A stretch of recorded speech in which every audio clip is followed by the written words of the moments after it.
Hey guys, and welcome back to FPL TV and the very first video for the 22-23 FPL season. If you're watching this video in the middle of June, well, that's got to be some kind of record. We're almost 2 months away from the start of the Premier League, and here you are already thinking about your FPL team. Come on, seriously, turn off your computer or smartphone now, enjoy the break, and I'll see you all in a few weeks. You're still here, aren't you? Addicted. Like I say every year though, if like me, you don't have a life outside of fantasy football, then not to worry. FPL TV is here for you now and right through to the end of this grueling wait for the Premier League and FPL season to begin. I'll have plenty of FPL content coming to you on this channel through pre-season, so be sure to get subscribed to FPL TV if you haven't already. For all of you FPL addicts who didn't turn off this video, well, today's a very exciting day, because today the official Premier League fixtures have been released for the new season. And as all of us FPL managers know, that can only mean one thing: we can start thinking about and planning our new FPL squads. So without further ado, let's look at the release fixtures for the upcoming season. Warning: playing FPL is highly addictive. It may cause stress, a loss of free time, a resentment towards friends or colleagues, and a dislike to football in general. Please, FPL responsibly. Now, one very important thing to note with this FDR table shown on screen is that the FPL game hasn't actually been released yet. And that means we don't have the official difficulty ratings for each fixture, and therefore, for the sake of this video, I've had to use my own intuition for now and give the fixtures a difficulty rating myself. That is of course subjective and certainly open for debate, but even so, this should at least give us a rough idea on the difficulty of the opening fixtures until the official game does launch, and then I can produce another real fixture watch episode with all the correct ratings included.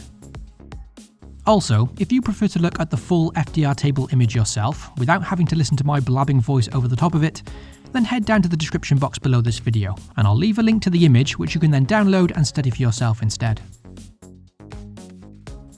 Looking at the top of this unofficial FDR table, it's Arsenal, Liverpool, Man City and Wolves who've been given the kinder of start to their Premier League campaigns. Man City and Liverpool options were obviously already going to be very popular in our initial Game Week 1 squads, but I think this fixture release will certainly only increase that further. Both teams boast 3 home games in the opening 5 weeks, and will also play 2 newly promoted clubs within those weeks, with the Reds facing Fulham and Bournemouth, and City facing Bournemouth and Forest. Of course, it's still very early to say, but the way the fixtures have fallen here also makes the Haaland and Mo Salah double-up very appealing, and it seems they could work very well as rotatable captain options too. For example, Mo Salah in Game Week 1 against Fulham, Haaland against Bournemouth and Newcastle, Mo Salah at home to Bournemouth, and then Haaland at home to Forest. Like I said, all very early musings, however. This fixture release also all but solidifies Cancelo, Robertson and Trent as very appealing defensive options to begin the season. As for Arsenal, well, given their kind opening fixtures, they'll surely be a very popular team to look toward, especially to find some value in order to accommodate the big hitters elsewhere. Bukayo Saka will certainly be in for a big price increase, around 7.5 million I'd guess, but I'm very interested to see how much his teammate Martinelli will cost this season, as I've got my eye on him as a potential budget enabler. It'll also be very interesting to see what Arsenal can do in the transfer market before heading into these decent fixtures. A bit further down the table, we've got Chelsea and Spurs, each with decent starts of their own, but that fixture against each other in Game Week 2 is a bit of a hiccup, a difficult one to manoeuvre. At the bottom side of this unofficial FDR table, we've got all 3 promoted clubs, with Bournemouth sitting rock bottom with an extremely difficult start. The Cherries have to face both Man City and Liverpool away in just the opening 4 games.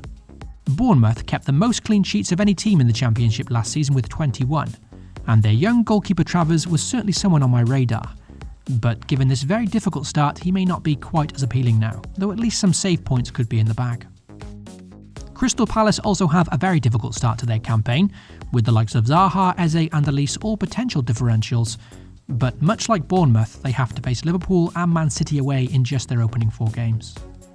As for Fulham, well, after Mitrovic scored a record-breaking 43 goals last year in the Championship, he was no doubt set to be one of the go-to budget forwards in FPL this season, and although that still may be the case, it's not the easiest of starts for the Cottagers, with a tough fixture against Liverpool on the opening day, and then games against Wolves, Brentford, Arsenal and Brighton to come. Some difficult tests there.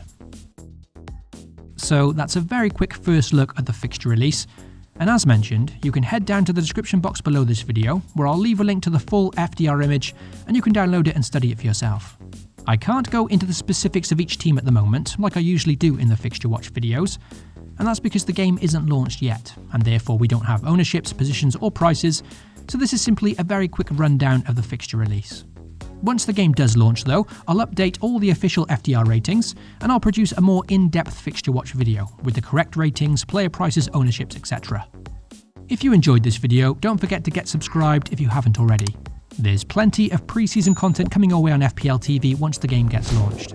FPL responsibly, and I'll catch you all very soon.